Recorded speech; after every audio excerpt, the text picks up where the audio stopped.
Om Namo Bhagavate Vasudevaya. Om Jnana Timirandasya Gyananjana Shalakaya Chakshurn Militam Jena Tasmai Shri Gurave Namaha. Reading from the 5th chapter of the 1st canto of the Srimad Bhagavatam, with commentary by Srila Visvanatha Cakravarti Thakur, we're hearing how Srila Vyasadeva was not completely satisfied with what he had accomplished already. And Narada Muni appeared before him, his own spiritual master, to give him guidance what he needed to do. Everything that can be achieved by karma, penance, gyan, vairagya, mystic yoga, charity, dharma, and all other auspicious means of perfecting one's life is easily achieved by my devotee through bhakti. If somehow or other my devotee desires anything else, such as swarga, or liberation, or residence in my abode, he easily achieves such benedictions. That is, by bhakti alone, one pleases the Lord and can easily achieve all of one's desires. So there is no need to focus separately on dharma, artha, kama, and moksha. That's the point here. But your focus should be on bhakti. This is Narada's instruction, that whatever is achievable by any other means is actually easier to achieve by the grace of the Lord. Pulling the grace of the Lord into our life is that means through which we achieve all success in all categories easily. That is because we have the mercy of Krishna within our lives. So Narada is here explaining that importance that has been neglected to some degree by Vyasadeva, that you need to emphasize the importance of bringing Krishna or God within your life. Now Narada Muni says, let me tell you my story. In another kalpa of Brahma, in my previous life, I was born as the son of a maidservant, and I engaged by some persons studying the Vedas. Though a child, I was also engaged in serving them during the monsoon season when they decided to stay in one place. I was born as the son of a maidservant. That is a humble position. And in that at that time, when the monsoon season came, these sadhus resided within my home, and we engaged in their service. They were engaged in studying the Vedas and other services. So the commentary describes there is no cause for pure bhakti other than the fortunate mercy of the devotees of the Lord. The important indication here is that when one's sukriti matures to the highest degree, one gets the benefit of associating with a pure devotee of the Lord. This happened to Narada in a previous life. He says austerity and other processes are not the cause. To illustrate this, Narada now recounts a previous birth.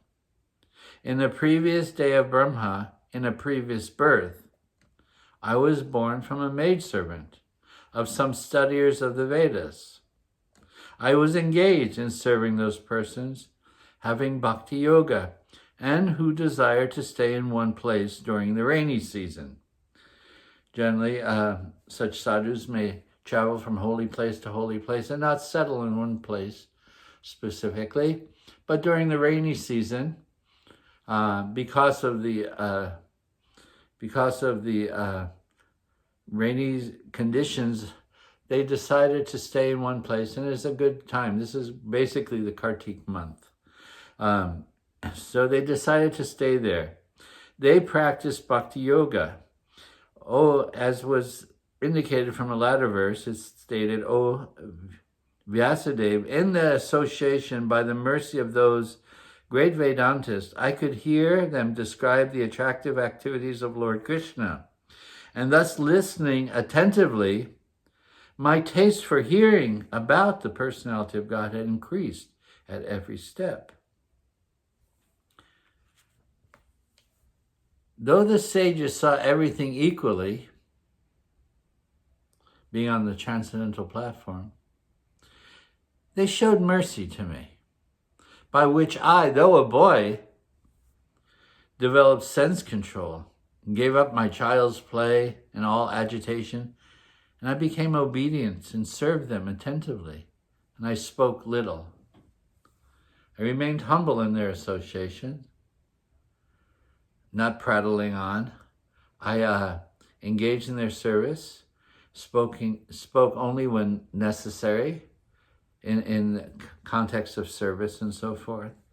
So in this way, my good fortune developed when I came in contact with them, who by some mercy of the Lord, or by my own sukriti, we can say, they stayed in my home, the home of my mother, who was a maidservant to them. Narada had controlled his senses, given up his childish play, and those sages saw equally good-tempered and bad-tempered, but those who are praiseworthy and those who are to be criticized, those who have good conduct and those who are sinful. And thus, they should not show mercy to one while rejecting in disgust another, but still they had developed some affection for me. However, they showed mercy to me. They were equally disposed in seeing. They never made judgment, he is good, he is bad. That is not the mentality of a sadhu. He sees everything equally. Everything is going on by the power of the Supreme Lord. Everyone is simply acting in accordance with their karmic situation. There is nothing to be praised, nothing to be blamed. So that is the vision of the sadhu. And in such a vision, he doesn't criticize. Everything is going on perfectly by the will of the Lord. But still, a sadhu has a sense of, well, because of a soft heart, he naturally has affection for those who show a temperament of service. And so they saw within this boy, Narada, was just, at this time he wasn't Narada, he was the son of a maidservant, that's how he's identified. They showed him mercy because of a temperament of service. Through great devotees like Bharat and Prahlad, though great devotees such as Bharat and Prahlad see equally, they also show some partiality concerning giving mercy. Their giving mercy to Narada for the first time did not depend on Narada's good qualities and show of respect. He developed the good qualities by their mercy. Then those qualities became the cause of further mercy.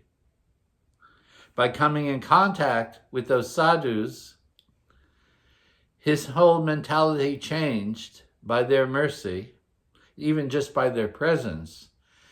That is the power of a sadhu, that he has the power to actually change. I was hearing one story that just yesterday, one devotee was saying how he had, in 1970, came in contact with Srila Prabhupada, but he was sitting in the back of the room. He never, someone said, let's go see the sadhu. It was in England. And he said, okay, let us go. So by some good fortune, he was brought into the Association of Prabhupada. They listened to the class, he describes that, and then afterwards, everyone bowed down, but they didn't think to bow down because who is he and who am I? You know, they didn't identify yet. But he heard from Prabhupada, and he heard Prabhupada chant the Maha Mantra. So everyone should chant Hare Krishna, like that. And a number of times he said Prabhupada chanted the Maha Mantra. But it wasn't until 15 years later that he came in contact with the devotees again. There was a 15-year span of time. But then when he came in contact, he remembered seeing Prabhupada and that he had heard that mantra before. Now he is a sadhu himself, and he lives in Radhakund. This story I heard yesterday. So the power of coming in contact with a pure Vaishnava and the effect we may not know immediately. For Narada, it happened immediately, but he was a gentle child and like that, and he came in contact with these sadhus. And here it describes that his behavioral patterns changed. He gave up the mentality of a frolicking child and became serious in service to those sadhus. So here it says that he developed the good qualities by their mercy. Then those qualities became the cause of further mercy, that the inclination to serve actually arose in their association. He appreciated them, and he began to serve them, bring them what they needed. But that further developed. As you continue your service, the inclination for further service manifests within the heart. So it must be explained that the cause of their mercy was not due to their seeing good qualities in Narada. That wasn't, here Srila Visvanatha Cakravarti is expressing that it wasn't that they first saw the good qualities in Narada. If one says that, though they had equal vision, they showed mercy because he showed good qualities, then their equal vision would be contradicted by saying good and bad, by their seeing good and bad qualities. So he wants to clarify, the commentator, Srila Visvanatha Cakravarti, wants to clarify that it wasn't that they saw something positive and thereby gave their blessings. His indication here is that by their association, good qualities began to manifest. Just by being in their association, not by their vision of seeing good or bad. One should not explain in this way, because then their first mercy would be prejudiced on their having good qualities. No, that means the sadhu doesn't see distinctions, but by coming in contact with the sadhu, however that takes place, a benefit comes. Sometimes Prabhupada on his morning walk would see someone and he would just exchange, good morning, good morning. He didn't try to enforce anything, Hare Krishna. Sometimes devotees think we should get them. But Prabhupada would just say, good morning. And they would say good morning. As they see this saintly person, maybe they were inspired to say good morning to him. Here's an interesting person walking with robes. He's on a morning walk. Good morning. Good morning. So that could be the beginning of their spiritual life. May not manifest right away, but somehow or other, they acknowledge the sadhu then acknowledge them, like that. There are two types of mercy. One is affected by seeing material qualities in another, which is not affected by seeing material qualities. The first type of mercy is explained as follows. All persons in the material world have mercy caused by qualities. If they see qualities, they show mercy. If the qualities are absent, they withdraw mercy. And if they see bad qualities, they may show hatred. In other words, materialistic-minded persons see duality.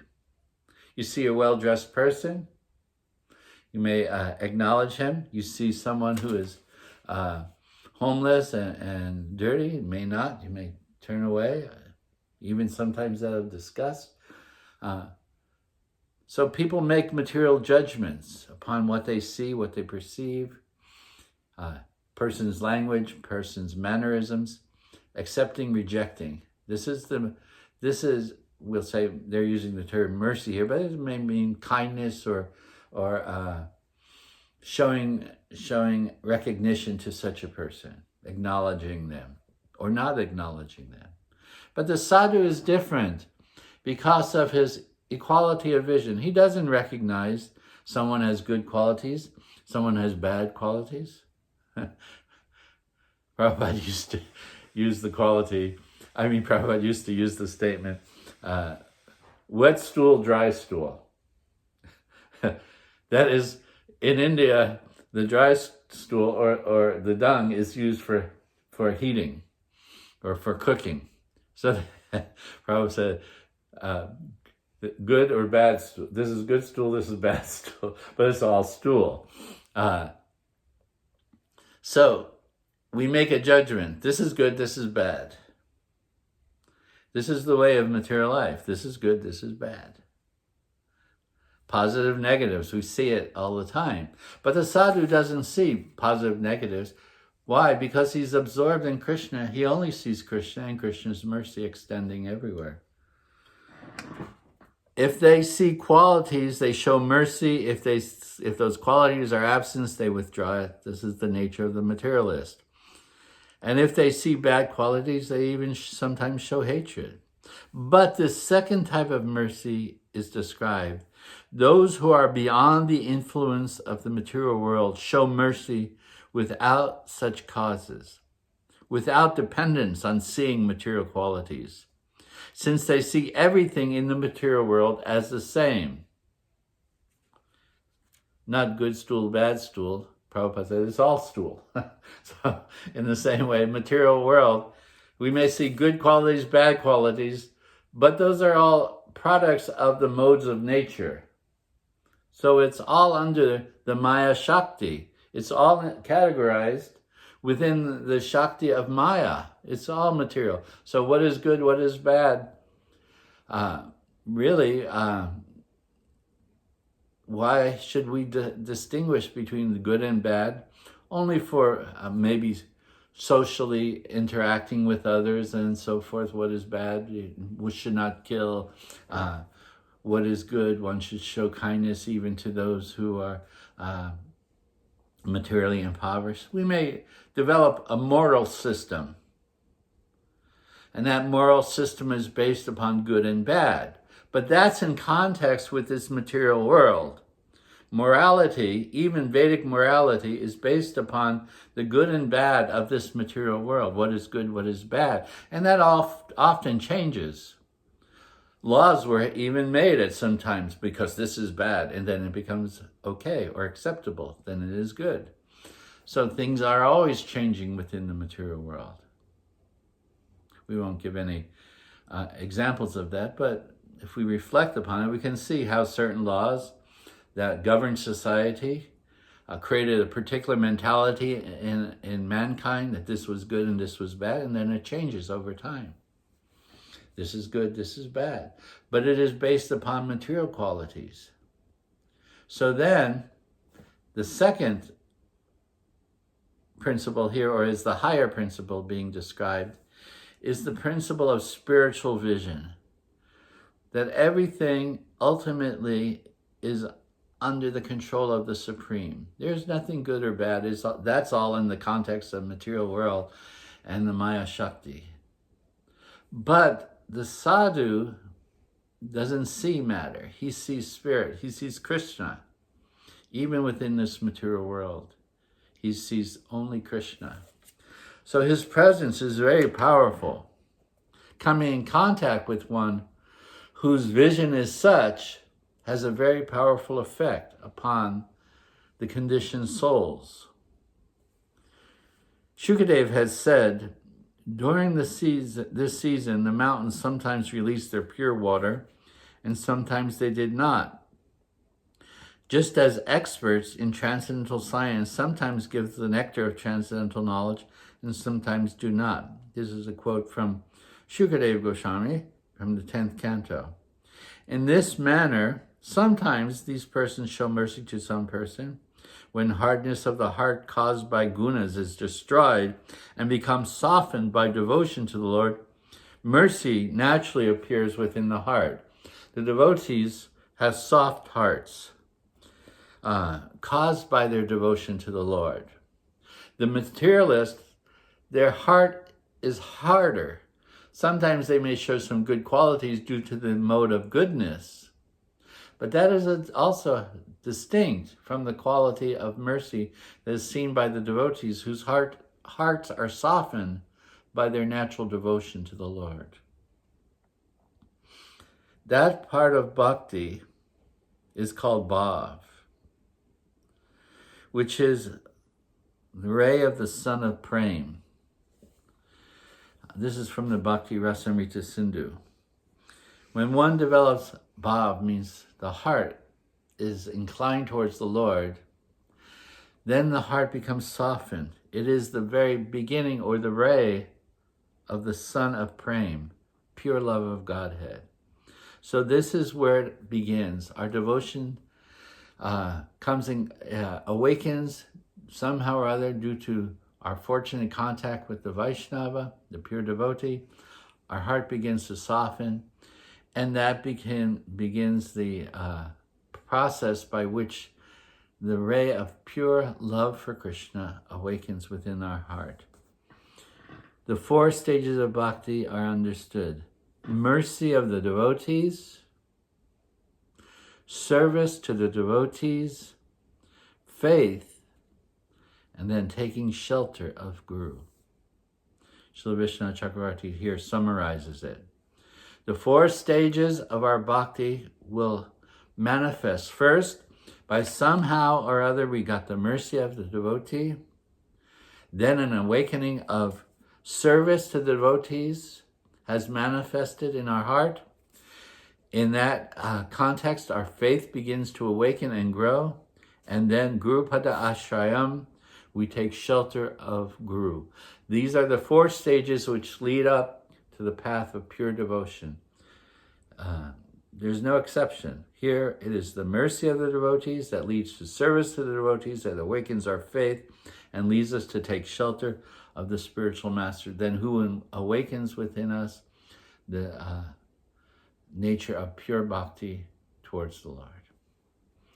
Jai Gaur Premanandi Hari Hari Bol Shri Radhe Shyam.